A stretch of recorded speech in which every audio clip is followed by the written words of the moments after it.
자, 여러분 안녕하십니까? 지난번 차시까지는 1차 시부터 8차 시까지는 이제 경비업과 총유찰법 그 이론적인 강의, 뭐 8개차 시에 거쳐서 전부 다 설명을 드린다는 거는 좀 문제가 있죠. 그렇지만 이제 그 중에서 시험 문제하고 이제 직결되는 거, 그 다음에 또 중요하다고 판단되는 거, 그걸 중심으로 설명을 드렸습니다. 여러분들의 암기할 사항 많다고 말씀드렸고, 자, 이번 이제 9차시, 10차시, 2개차시는 경비업과가 총유찰법에서 출제되기 쉬운 거, 뭐 출제되기 쉽다 해서 뭐 기존 출제된 것도 있습니다만, 어느 분들 그래요. 뭐 출제 문제를 풀어보는 거 의미가 있겠어? 시간 낭비 아니야? 이렇게 생각하시는 분들이 있어요. 뭐 저 개인 생각일 수도 있겠습니다만, 문제 하나를 풀어보므로 해서 그 답이 왜 옳은 건지, 왜냐면 다른 보기는 왜 틀린 건지, 그런 걸 통해서 여러분들이 이론적인 공부를 한 거를 리뷰를 해보고 틀린 점을 명확하게 이해를 하는 그런 계기가 되는 게 예상문제 문제풀이입니다. 그래서 그런 관점에서 설명을 드리도록 하겠습니다. 그럼 이제 시간 관계에서 이제 각각 20문제씩 하다 보니까 시간이 굉장히 촉박해져. 그래서 이제 보기가 긴 것 같은 경우는 몇몇 생략을 하면서 진행하도록 하겠습니다. 여러분들 양해를 해주시기 바랍니다. 자, 먼저 이제 9차시 먼저 볼까요? 그래서 이제 경비업법에서 정한 학습한 내용을 정해서 문제를 풀 수 있다는 거하고 예상 문제풀이 한번 보겠습니다. 1번 문제부터 보죠. 다음 중 경비업법 제정의 궁극적인 목적으로 옳은 거. 자, 옳은 거라고 하면 뭐 맞는 것이라고 할 수도 있고, 아니면 틀린 것을, 뭐 이렇게 두 가지를 구분하면 얼마나 좋아요. 근데 거리가 먼 것은, 맞는다고 생각되는 것은, 뭐 그런 말을 여러 가지 말로 하고 있어요. 그래서 이런 걸 잘 여러분들 기억을 하셔야 돼요. 뭐를 묻는 건지, 틀린 거를 묻는 건지, 맞는 걸 묻는 건지. 자, 여기선 맞는 거를 물어봤습니다. 목적하고. 자, 민생 치안 관련됩니까? 경비원 복리 증진, 경비업의 건전한 운영, 범죄 예방. 참 여러분들 뭐 금방 아시겠습니다만 경비업의 건전한 운영하고 관련이 있죠. 그래서 한번 답을 볼까요? 그래서 이제 경비업법에서는 경비업의 육성 및 발전, 체계적 관리, 그래서 경비업의 건전한 운영에 이바지함을 목적으로 한다 이렇게 되어 있어요. 이걸 여러분들 기억을 하시기 바랍니다. 자, 넘어가죠. 두 번째, 다음 중 경비업자의 경비 업무 수행 범위는, 자, 어느 범위 내에서 경비 업무를 하고 있냐. 자, 경비업법은 경비하시는 분의 권한을 한 가지도 없죠. 그래서 우리가 민간인적 지위다, 사인적 지위다 그런 말을 쓰는데, 그러면 어느 수행 범위가 어느 정도까지냐 그걸 얘기하는 겁니다.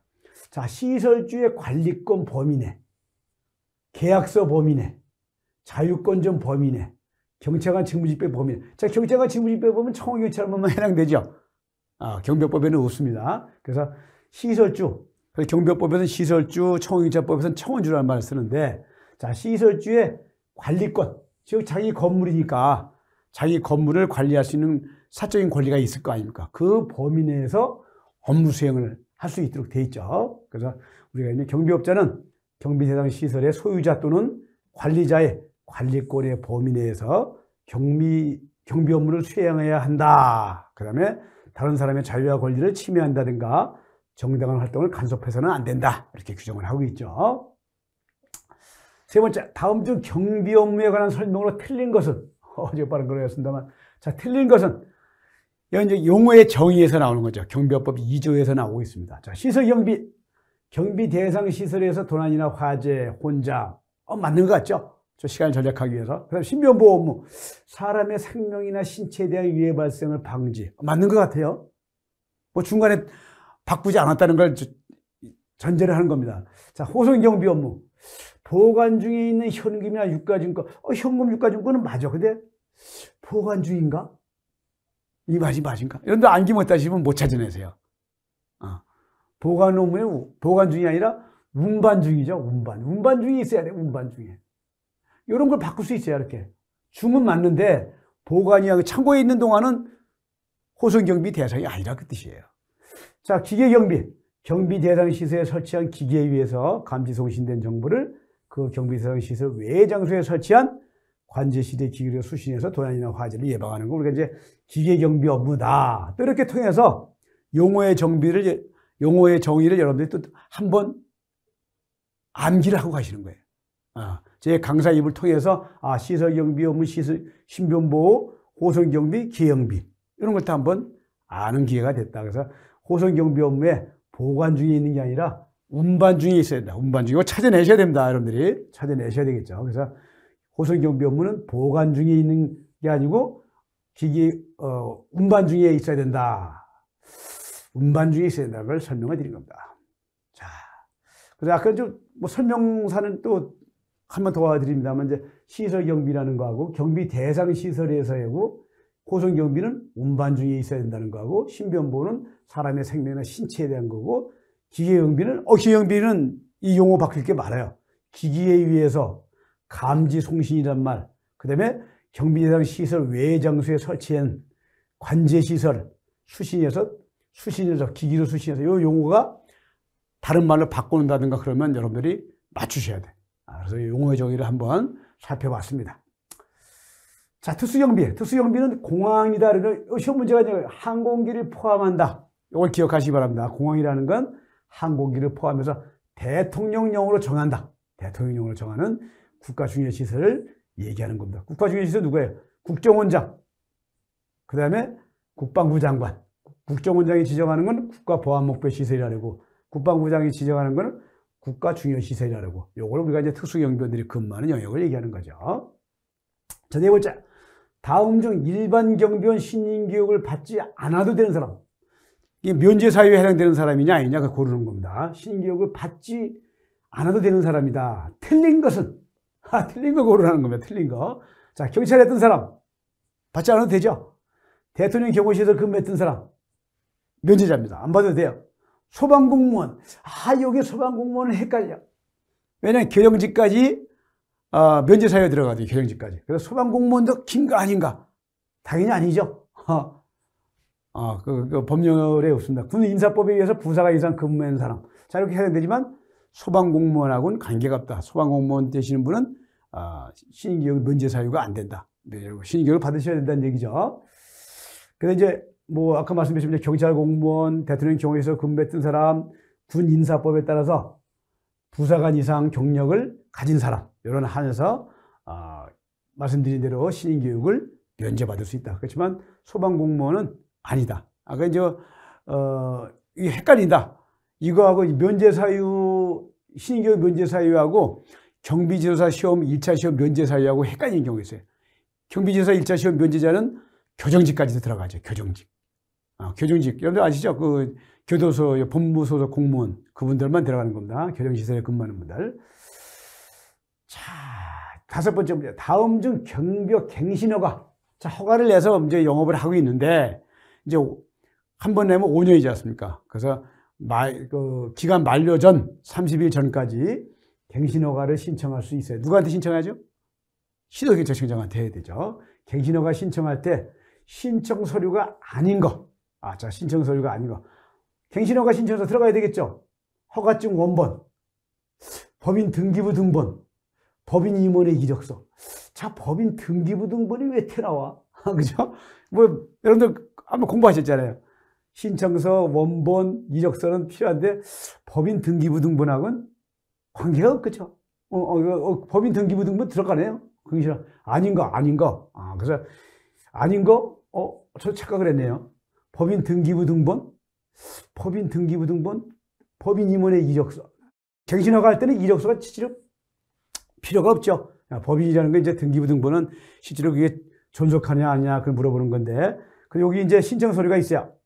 신규허가, 변경허가, 갱신허가. 그래서 법인 등기부 등본을 신규허가에 들어가고, 그 다음에 이제 확보계획서, 뭐 장비를 확보할 수 없는 경우에, 그다음에 변경허가도 법인 등기부 등본이 들어가고, 확보계획서. 이것도 확보하지 않을 경우만 들어가죠. 그 다음에 갱신허가, 허가증 원본하고 법인 등기부 등본. 이 법인 임원의 이력서는 신규허가 낼 때 이미 법인 임원 이력서가 다 들어가서 승인을 받은 상황이기 때문에 갱신허가 하기 때문에 만약 법인 임원을 만약 딴 사람을 바꾼다든가 그러면은 이력서가 들어가지만 그렇지 않으면 안 들어간다 그 뜻이죠. 저도 좀 아까 뭐 착각을 좀 했습니다만 법인 임원의 이력서는 여기하고는 관계가 없다.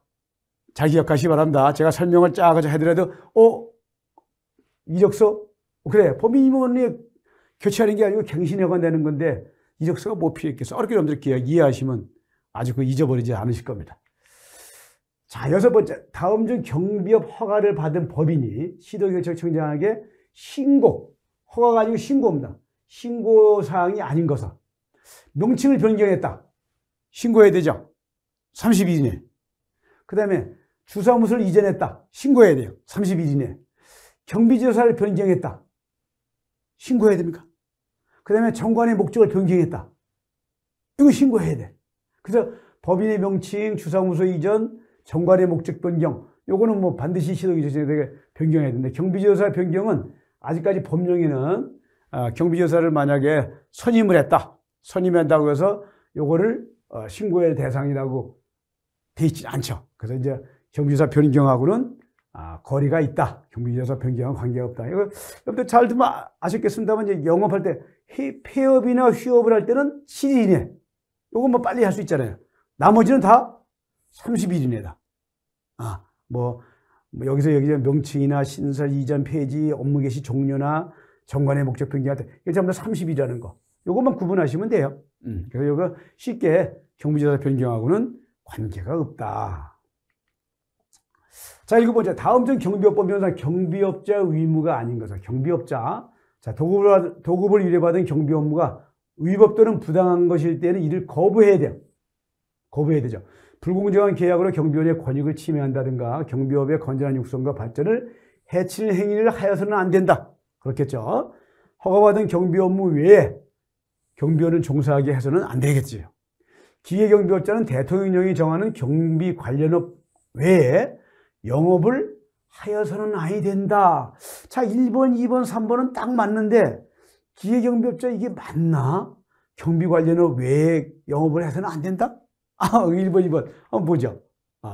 기계경비업자는 대통령이 정하는 경비업 관련업하고는 관계없죠. 요거는 시설주에 이제 경비업자의 의무를 이제 별도로 이제 설명드리려고 하는데, 관리권 범위 내에서 한다는 거하고 타인의 권리나 자유를 침해할 수 없고, 불공정한 계약이라 한 경우에는 거부를 해야 되고, 여러 가지 있죠. 비밀누설, 경비 업무 외에 경비원을 종사하게 해서는 안 되고, 특수경비업자는 경비 대행업자 지정신고, 그 다음에 경비 관련업 외의 영업을 금지해야 된다. 그래서 이제 특수경비업자한테 이렇게 별도로 경비 관련업 외의 영업을 금지하도록 별도로 규정하고 있죠. 그래서 이제 여러분들이 이제 4개 보기 중에서 확실하게 다 틀린 거를 하려면 4개 보기를 여러분들 다 보셔야 돼요. 그래야 실수를 하지 않고 부주의로 인한 그 과실, 부주의로 인한 틀린 거를 막을 수 있다. 다 읽으셔야 된다. 그 용어 같은 거 하나하나 또 정리를 하셔야 되고, 그게 필요하죠. 8번째, 자음중 경비지도사 결격사유로 틀린 것은, 자, 경비지도사 결격사유, 금치산자. 요즘 금치산자라는 말을 안 쓰는데, 피한정 후견이라는 말을 쓰죠. 파산 선고를 받고 복권되지 아니한 자, 금고 이상의 형의 집행유예 기간 중에 있는 자, 만 18세 이하인 자. 만 18세 이상. 이거 만 18세 이하인 자. 그죠? 만 18세 이상 하게 돼 있죠. 그리고 만 18세 이상인 자, 하인 자. 이런 것도 어떤 거지? 만 18세 이하냐, 이상이냐. 이거 제가 좀 오사합니다만 요즘에 금치산자는 말을 안 쓰고, 피성년 후견이라는 말 씁니다. 이거 참고로 하세요. 피성년 후견이라는 말로 바뀌었는데, 미처 제가 바꿔놓지 못한 것 같아요. 피성년 후견. 당연히 결격사유에 해당되는데, 만 18세 이하인 자라고 그러죠, 여기서. 자, 만 18세 미만이죠. 미만. 우리가 이제 미만하고 이하, 이상, 이런 용어 자체가 참, 만 18세 미만이니까 17세부터 얘기한, 17세 이하부터 안 된다는 뜻이에요. 만 18세는 된다 그 뜻입니다. 결격사유가 아니다 그 뜻이에요. 그래서 이런 용어 하나하나에 미만이다, 이하다, 이상이다 개념 보시고, 한번 쭉 형의 시험을 선고받고 종료된다든가 면제된다부터 5년이 지나야 되고 집행유예 기간 동안에 안 된다는 거, 그 다음에 파산 선고를 받고 복권이 돼야만 한다는 거. 특수경비원 같은 것도 몇 가지 있죠. 여기 이제 못합니다만 60세입니다. 60세. 만 18세 미만 또는 60세. 60세입니다. 60세. 58세가 아니고 60세. 또 실형의 선고를 받고 집행이 복료되면 면제되는 날부터 5년이 지나야 되고 집행유예 기간에도 안 되고. 자, 특수경비원은 선고유예 기간에도 안 된다. 그러니까 선고유예를 받고 2년이 돼야 면소된 걸로 간주합니다. 그래서 선고유예기간에도 안 된다. 그 다음에 파선선고라고 복권되지 아니한 자, 또 행안부령이 정하는 신체 조건에 미달한 사람, 팔과 다리가 완전하고 맺는 시력은 0.2, 교정 시력은 0.8. 시력까지 좋아야만 특수경비원 할 수 있죠. 특수경비원하고 좀 구분하는 것만 여러분들 기억을 하시기 바랍니다. 신변보호를 수행하는 일반 경비원 배치 신고에 관하여 바르게 설명한 것은 바르게, 옳은 걸 옳은 걸. 자, 경비원을 배치한 후 7일 이내 경비원 배치 신고서를 제출해야 된다. 그렇죠? 경비업자가 관할경찰서장한테 신고를 합니다. 경비원을 배치하기 전까지 배치 신고서를 제출해야 합니다. 자, 그 다음에 경비원을 배치하기 24시간 전까지 배치 신고서를 제출해야 한다. 신변보호를 수행하는 일반 경비원 신인을 배치 신고를 하지 않아도 된다. 자, 바르게 설명한 거라고 했어요. 자, 일반적인 거는 일반 경비원 같은 경우에 시설경비 같은 경우는 7일 이내에 배치 신고하는 게 맞아요. 근데 여기서 뭐라 그랬어요? 신변보호 업무를 수행한다 그랬어요. 신변보호 업무. 그래서 신변보호 보호사 같은 데 이런 시험 문제가 이제 간혹 잘 출제되는데, 자, 신변보호 업무 같은 건 조금 중요하기 때문에 배치하기 전까지 배치 신고서를 제출해야 한다. 아니면 배치하기 24시간 전까지 배치 신고서를 제출해야 한다. 요거 두 개 중에 요거는 일반 경비원만 해당되는 거예요. 자, 여러분들 한번 볼까요? 배치하기 24시간 전까지 배치 신고. 이거는 신변보호 업무를 수행하는 경우입니다. 일반 시설 경비 업무는 배치한 후 7일 내에 신고하면 돼요.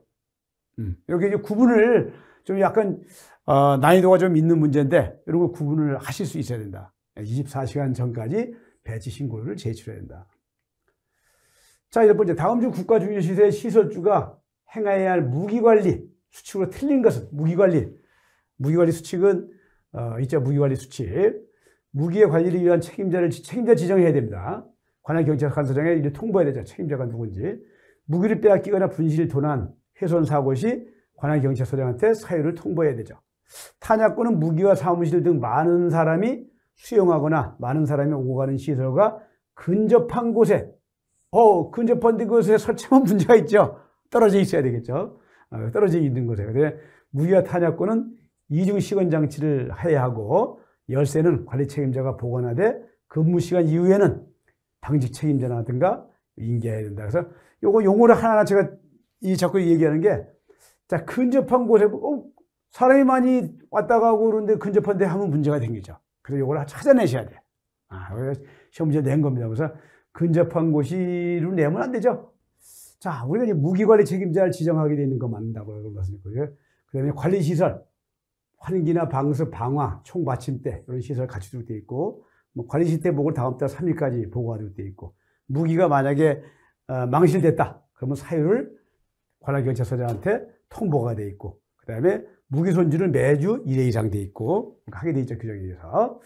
자, 여러분 다음 특수경비원의 무기 안전 수칙이 틀린 것은, 특수경비원 사람을 향해서 권총이나 소총을 발사하고자 할 때는 미리 구두나 실탄에 의한 사격으로 상대방한테 경고해야 한다. 구두 실탄으로 쏘면 되겠어요, 바로?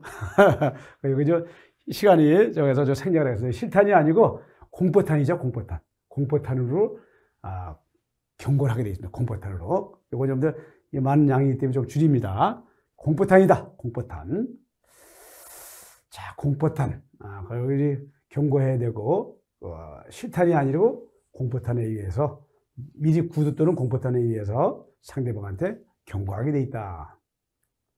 자, 무기관리 사항 중 잘못된 것은, 자, 특수경비원이 휴대한 무기를 대여받고자 할 때는 무기 대여 신청서를 관할경찰서장이나 공항경찰대장 등 국가중요시설의 경비 책임자를 거쳐서 시도경찰청장한테 제출해야 되겠죠. 그 다음에 관할경찰서장으로부터 대여받은 무기를 특수경비원에게 휴대하는 경우에는 시도경찰청장의 사전 승인을 받아요. 자, 휴대하는 경우에는 시도경찰청장은 멀리 있잖아요. 관할경찰관서장이나 관할경찰서장한테 사전 승인을 받도록 되어 있겠습니다. 한번 넘어보자고. 그래서 시도경찰청장의 사전 승인은 아니고, 휴대하는 경우에는 어떤 경우에 무기 대여받을 때는 시도경찰청장이지만 대여가 끝났어요. 무기가 갖다 놨으면 휴대하는 경우에는 관할경찰관서장의 승인을 받아서 휴대할 수 있더라. 그래서 관할경찰관서장이라는 거, 사전 승인이라는 거, 이걸 기억을 하시기 바랍니다. 다음 주 경비업법상 기경비업자에게만 적용되는 건 뭐냐? 의무가. 신고 의무, 비밀 취급 의무 의무, 대응 체제 구축 의무, 교육 의무. 자, 여기서 기계 경비업자라고 했어요. 대응 체제 구축 의무. 이게 필요하겠죠? 비밀 취급 의무, 교육 의무, 신고 의무. 적용되는 의무는 뭐냐? 우리가 얘기하는 이제 대응 체제 구축 의무. 여기에 기계 경비업자한테 필요하죠. 만약에 어떤 상황에서 내가 업무를 못하게 된다. 그러면 대응 체제를 갖추고 또 후임자를 지정을 해야 되고 신속하게 출동해서 25분 이내에 출동해서 그 사항을 확인해야 되고 그래서 몇 가지 이제 공통적인 사항은 신고 의무지만 기계경비업자는 오경보 방지 의무라든가 대행기관 지정 의무라든가 몇 가지. 대행기관 지정은 이제 특수경비업자 같은 일반 기계경비업자는 아까 말씀드린 대응체제 구축 의무. 특수경비업자는 대행기관 지정하게 돼 있죠. 기계경비업자는 대행기관은 관계가 없습니다. 아주 제가 잘못 설명드린 것 같은데 대행기관은 특수경비업자는 대행기관을 지정해서 신고하게 돼 있죠. 자, 일로 보자. 다음 중 특수경비 업무의 대상은 뭐냐? 국정원장이 지정하는 국가보안목표. 맞는 거죠, 보안목표. 시도지사가 지정하는 국가. 시도지사가 왜 나오죠? 아니겠죠, 시도지사. 시도지사는 관계없죠. 행안부 장관, 국무총리가 지정한 국가주의. 자, 대상은 누구냐? 시도지사가 뭐 다 상관이 없어요. 행안부 장관 지정하는 거 상관없고 국무총리 상관없어. 국정원장이 지정하는 국가보안목표 시설만 맞는 거죠. 나머지 2, 3, 4번은 틀린 거다. 그래서 이제 공항이나 항만 원자력발전소 같이 국정원장이 지정하고 국방부 장관이 지정하는 국가중요시설에 해당되는 거다. 다음 중 호송경비 업무 수행, 호송경비를 물어봤습니다. 호송경비 업무 수행 시 관할 경찰서의 협조를 얻기 위한 호송경비 통지서는 누구에게 제출해야 돼? 누구에게? 호송경비 통지서라는 법적 양식이 있는데 이걸 누구한테 보내야 된다? 출발지냐? 도착지냐? 요게 헷갈려요. 경찰서장은 맞긴 맞는데 자, 법령에 뭐라고 그랬죠? 출발지 관할 경찰서장한테 호송경비 통지서를 보내도록 돼 있죠. 출발지 관할 경찰서장한테. 그래서 호송경비 통지서는 출발지다. 도착지가 아니고. 이제 간혹가다 도착지로 써서 나오는 경우가 있어요. 제출 기간은 언제까지? 출발 전날까지. 이것도 간혹 문제에 대해서 나옵니다. 출발 전날까지 출발지 관할 경찰서장한테 제출하면 된다. 다음 주 신변보호 업무를 영위할 법인이 확보해야 할 무술주단자. 몇 명이어야 되냐? 신변보호 하려면. 자, 경찰청에 등록된 무도 관련 단체에서 인정한 자, 경찰청에 등록해야 됩니까? 아니죠. 행정안전부에 등록해야 됩니까? 무도 관련 단체. 국방부에 등록해야 됩니까? 아니죠. 대한체육회에 감흥된 무대단체에서 인정한 1단, 2단, 3단증 있지 않습니까? 누구한테? 아무 사람하고 내준 단증 가지고 되는 게 아니고 대한체육회에 감행된 무도 관련 단체에서 발급한 무술주단자만을 얘기하는 겁니다. 그래서 대한체육회라는 거 이거 기억을 잘 하시기 바랍니다. 이거 말이 이렇게 바뀔 수가 있어요. 시험 문제 낼 때는. 그리고 국가중요시설에 대한 경비 업무의 수행을 위해서 필요하다고 인정이 되어 무기를 구입한 자는 구입한 무기를 어떻게 해야 하는가? 자, 이제 국가중요시설에 만약에 특수경비들이 배치하는데 자, 무기를 이제 구입했어요. 구입한 무기를 어떻게 해야 하느냐? 특수경비업자의 무기고에 보관해야 한다. 시설주의 무기고에 보관해야 된다. 국가에 기부 체납해야 된다. 특수경비원에게 지급해야 한다. 자, 기급한 무기를 국가에 기부 체납하도록 돼 있죠. 국가에 기부 체납. 이거 들어보신 것 같죠? 국가에 기부 체납. 그 즉 뭐냐면 대한민국에서는 무기의 소유는 국가만이 할 수 있습니다. 그래서 국가에 돈은 시설주가 돈을 냈지만 무기값을 냈지만은 그 돈은 냈지만 소유는 못한다. 대여를 받는 거죠, 다시. 그래서 국가에 기부 체납한다라는 용어를 씁니다. 기부 체납이라는. 자, 시설주의 신청에 의해서 무기를 구입하는데 시설주는 그 무기 구입 대금을 지급을 해야 되겠죠. 돈을 지급을 하고 구입한 무기를 국가에 기부 체납해야 한다. 기부 체납이라는 규정이 여기 나와 있습니다. 이거 기억을 잘해요. 이거 어떻게 보면 시설주의 무기고에 보관도 해요, 실제로. 근데 여기서 묻는 게 조금 약간 좀 어정쩡하게 묻긴 물었어요. 그냥 예상 문제를 만든 거니까.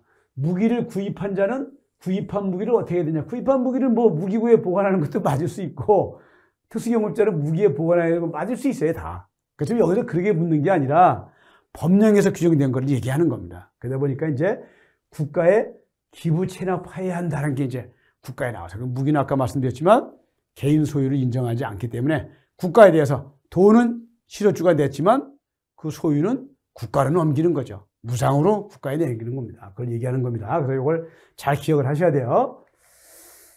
자, 18번. 경비원으로 하여금 규정에 의한 교육을 받게 하지 아니한 경우 행정처분으로 받은 것은, 자, 교육을 받지 않았어. 교육을 받지 않은 사람은 어떻게 처벌하느냐?